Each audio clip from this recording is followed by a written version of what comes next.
வணக்கம். காலை நேர பிரதான செய்திகள். விரிவான செய்திகளுக்கு செல்லும் முன்னர் முதலில் தலைப்புச் செய்திகள். மீண்டும் முடங்குமா இலங்கை? பணிப்பயிஸ்கரிப்புக்கு தயாராகும் அரசு அதிகாரிகள். புத்தாண்டில் 45 இடங்களில் மின்தடை, நெருக்கடியில் மக்கள். கொழும்பு மத்திய பேருந்து நிலையம் பொதுமக்களின் பயன்பாட்டுக்கு திறந்து வைப்பு. பெயர் பலகையில் எழுத்துப் பிழைகள் எழுந்துள்ள கடும் விமர்சனங்கள். கழிவறை குழிக்குள் விழுந்த சிறுவன் பலி, தொடரும் சோகம். மின்சார கட்டணம் மேலும் அதிகரிக்கும் சாத்தியம், நெருக்கடியில் மக்கள். 1 கோடி ரூபாய் விசா மோசடி, ஹோஹாகமவில் போலி முகவர் கைது. இலங்கையின் வானூர்தி படையின் பங்களிப்புடன் புதுப்பிக்கப்பட்ட கொழும்பு மத்திய பேருந்து நிலையம் நேற்று பொதுமக்களின் பயன்பாட்டுக்காக திறந்து வைக்கப்பட்டது. தரைத்தளத்தை பேருந்து நிறுத்தமிடமாகவும், 2ஆம் தளத்தை ஓட்டுநர் மற்றும் நடத்துனர் ஓய்வறைகளாகவும், 3ஆம் தளத்தை நிர்வாக மற்றும் செயற்பாட்டு சேவைகளுக்காகவும் பயன்படுத்தும் வகையில் வசதிகள் மேம்படுத்தப்பட்டுள்ளமை குறிப்பிடத்தக்கது. ஆனால் அந்த மகிழ்ச்சியை விடவும் அங்கு வைக்கப்பட்டிருந்த இலத்திரையில் பெயர் பலகையில் காணப்பட்ட எழுத்துப் பிழைகள் பொதுமக்களிடையே பெரும் விமர்சனங்களையும் ஏற்படுத்தியுள்ளது. புதிதாக திறந்து வைக்கப்பட்ட பெயர் பலகையில் சுமார் 5 இடங்களில் எழுத்துப் பிழைகள் காணப்படுகின்றன. புறக்கோட்டை என்பது புனக்கோட்டை என எழுதப்பட்டுள்ளது. ஒத்துழைப்பு என்ற சொல்லில் லை எழுத்து பிழையாக உள்ளது.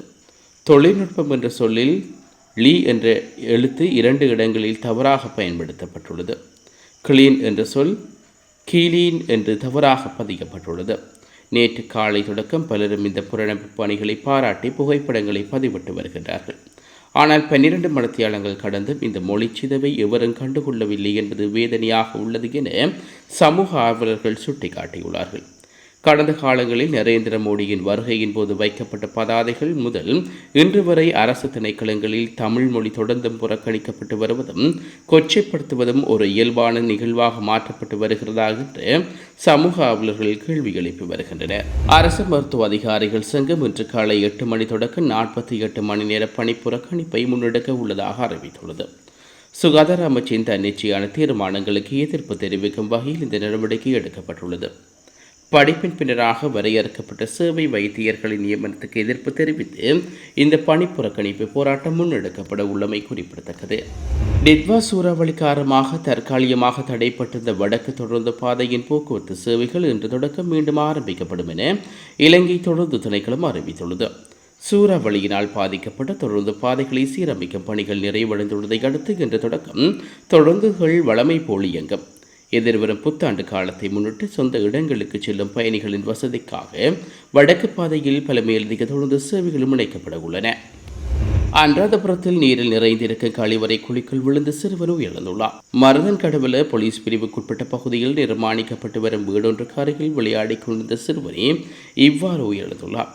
குறித்த கட்டுமான பகுதிக்கு அருகில் சகோதரருடன் புறாக்களை பிடித்து விளையாடிக் கொண்டுள்ளார். ஆகார் முகமது என்ற 6 வயதுடைய சிறுவனை இவ்வாறு உயிரிழந்துள்ளார். இதன்போது எதிர்பாராத விதமாக அருகிலிருந்து திறந்த நிலையில் காணப்பட்ட மலக்கழிவறை குழிக்குள் சிறுவன் விழுந்துள்ளார்.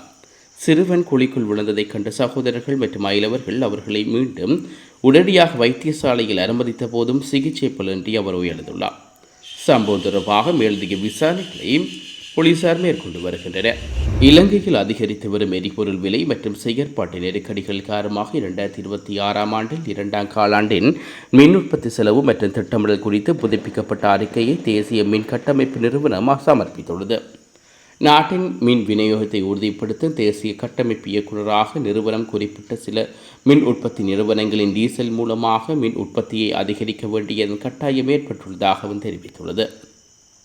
பொது பயன்பாடுகள் ஆணைக்குழு கடந்த மார்ச் 30ஆம் தேதி கணித்திருந்த டீசல் விலையாக 376 ரூபாயை விட தற்போது சுயாதீனமான மின் உற்பத்தியாளருக்கு 1 லிட்டர் டீசல் 382 ரூபாயாக உயர்வடைந்துள்ளது இந்த செலவு அதிகரிப்புக்கு முக்கிய காரணமாக நோக்கப்படுகிறது.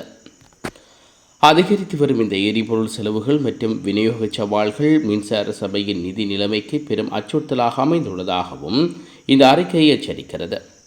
இதனால் ஏற்படும் பொருளாதார பாதிப்புகளை முகாமை செய்வது குறித்து ஒரு பொது பயன்பாடு ஆணைக்குழுடன் தேசிய மின் கட்டமைப்பு இயக்க நிறுவனத்தினால் வழிகாட்டல் கோரப்பட்டுள்ளது. அத்துடன் கூடுதல் மின்சார உயர்வை நியாயப்படுத்தும் விரிவான தரவு அட்டவணைகளையும் வழங்கியுள்ளது.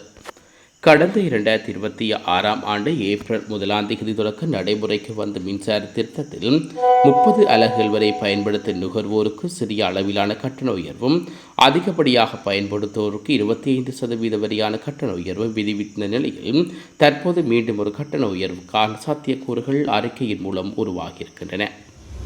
சித்திரை புத்தாண்டு காலப்பகுதியில் ஏற்பாடு செய்யப்படும் பாரம்பரிய விளையாட்டுப் போட்டிகளின் போது ஏற்படக்கூடிய விபத்துகள் மற்றும் பாரிய மருத்துவ சிக்கல்களை தடுக்கும் நோக்கில் சுகாதார அமைச்சு விசேட வழிகாட்டல்களை வெளியிட்டுள்ளது.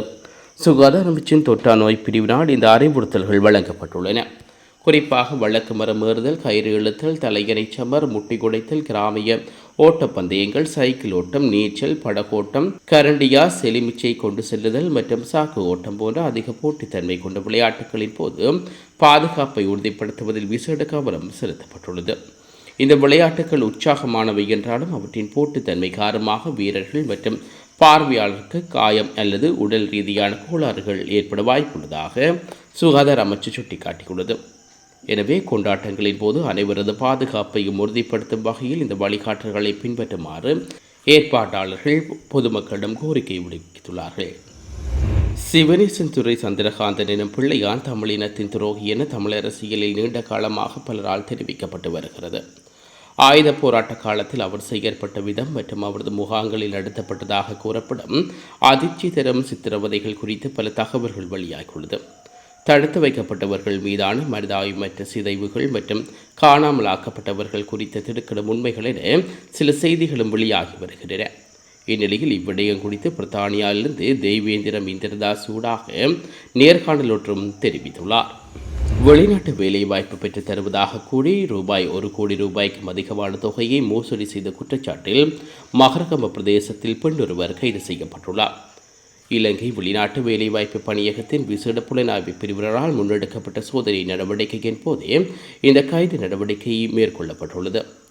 குறித்த சந்தேக நபர் மாணவர் விசா பெற்றுத் தருவதாக கூறி அல்பேனியா மற்றும் கனடா ஆகிய நாடுகளில் வேலைவாய்ப்புகளை பெற்றுத் தருவதாக பொதுமக்களிடம் பணம் வசூலித்துள்ளார். நாட்டில் பல்வேறு பகுதிகளைச் சேர்ந்த பலரிடமிருந்து சுமார் ₹1 கோடிக்கும் அதிக தொகையை இவர் மோசடி செய்துள்ளமை ஆரம்பகட்ட விசாரணைகளில் தெரிய வந்துள்ளது. குறித்த நிறுவனம் முறையான அனுமதி பத்திரம் ஒன்று இயங்கி வந்த நிலையில் அங்கிருந்து வேலைவாய்ப்பு ஒப்பந்தங்கள் உட்பட பல முக்கிய ஆவணங்கள் அதிகாரிகள் கைப்பற்றியுள்ளார்கள். சந்தேக நபர் நுகைக்குடி நீதிவான் முன்னிலையில் முன்னிலைப்படுத்தப்பட்டதை அடுத்து இன்று வரை விளக்கமறியலில் வைக்கப்பட்டுள்ளார். இதேவேளை ஜப்பானில் வேலைவாய்ப்பு பெற்றுத் தருவதாக கூறி பணம் வசூலித்த மற்றொரு நிறுவனமும் அதிகாரிகளால் சுற்றி வளைக்கப்பட்டுள்ளது. பணியகத்தில் விசேட அதிகாரிகள் மாறுவேடத்தில் சென்று மீரிகம பகுதியில் முன்னெடுத்த நடவடிக்கையின் மினுவாங்குடையைச் சேர்ந்த பெண் ஒருவரும் ஜாயில பகுதியைச் சேர்ந்த ஆள் ஒருவரும் கைது செய்யப்பட்டுள்ளார். வெளிநாட்டு வேலைவாய்ப்புக்காக பணம் செலுத்தும் போது அந்த நிறுவனங்களின் பணியகத்தில் பதிவு செய்யப்பட்டுள்ளனவா என்பதை உறுதிப்படுத்துமாறும் காவல்துறை மற்றும் வெளிநாட்டு வேலைவாய்ப்பு பணியகம் பொதுமக்களை கேட்டுக்கொண்டுள்ளது. முன்னாள் ஜனாதிபதி மஹிந்த ராஜபக்ச தனது சொத்துக்கள் மற்றும் பொறுப்புகள் தொடர்பான சத்திய கடதாசியை சமர்ப்பிப்பதற்கு வழங்கப்பட்ட கால அவகாசம் நாளை நிறைவடைவதுள்ளதாக கையூட்டல் ஊழல் விசாரணை ஆணைக்குழு அறிவித்துள்ளது. 2015ஆம் ஆண்டுக்குரிய அவரது சொத்து விவரங்கள் தொடர்பாக முன்னெடுக்கப்பட்டு வரும் விசாரணைக்கு அமைய இந்த ஆவணங்கள் கோரப்பட்டுள்ளன. கடந்த மாதம் 23ஆம் தேதி முன்னாள் ஜனாதிபதிக்கு அனுப்பப்பட்ட உத்தியோகபூர்வ கடிதத்தின் மூலம் 14 நாட்களுக்குள் சொத்து விவரங்கள், வருடாந்த செலவினங்கள், வருடாந்த வருமான ஆதாரங்கள் ஆகிய விவரங்களை சமர்ப்பிக்குமாறு கோரப்பட்டுள்ளது. இதுவரை குறித்த சத்திய கடதாசி சமர்ப்பிக்கப்படாத நிலையில் வழங்கப்பட்ட கால அவகாசத்தை எக்காரணம் கொண்டு நீடிக்கப் போவதில்லை என ஆணைக்குழு திட்டவட்டமாக அறிவித்துள்ளது. இதேவேளை நாளை இந்த விவரங்கள் சமர்ப்பிக்கப்பட வேண்டும் என்பது இறுதி அறிவித்தலாகும். குறித்த காலப்பகுதியில் சத்திய கடதாசி சமர்ப்பிக்கப்பட தவறினால் ஊழல் எதிர்ப்பு சட்டத்தின் விதிமுறைக்கு அவருக்கு எதிராக உரிய சட்ட நடவடிக்கை எடுக்க முன்னெடுக்க உள்ளதாகவும் ஆணைக்குழு எச்சரித்துள்ளது. நிர்ணயிக்கப்பட்ட காலக்கெடுக்கள் சட்ட ரீதியான கட்டுப்பாடுகளை நிறைவேற்றுவது விசாரணைகளின் வெளிப்படைத்தன்மை அவசியமானது என ஆணைக்குழுவின் அறிக்கைகள் மேலும் சுட்டிக்காட்டியுள்ளன. நாட்டில் மின்தடை ஏற்படவில்லை என அரசாங்கம் கூறி வரும் நிலையில் நேற்றைய தினம் 45 இடங்களில் மின்சாரம் துண்டிக்கப்பட்டதாக நாடாளுமன்ற உறுப்பினர் டி விசானக்க தெரிவித்துள்ளார். தரம் குறைந்த நிலக்கரி பயன்பாட்டினால் மின் உற்பத்தி பாதிப்பு ஏற்படும் என தாம் 2 வாரங்களுக்கு முன்பே நாடாளுமன்றத்தில் எச்சரித்திருந்ததாகவும் அவர் சுட்டிக்காட்டியுள்ளார். முறையான அனுமதியின்றி ஒரே நேரத்தில் 45 மின் விநியோக கட்டமைப்புகள் அணைக்கப்பட்டதால் பல பகுதிகளில் மின்சாரம் துண்டிக்கப்பட்டுள்ளது.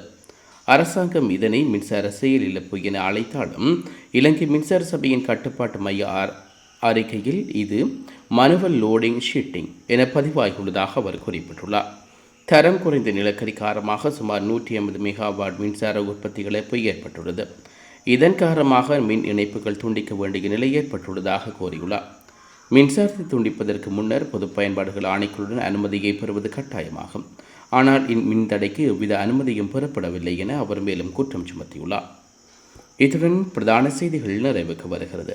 தொடர்ந்து நாளை காலை பிரதான செய்திகளோடு இணைந்து கொள்ளுவோம். நன்றி.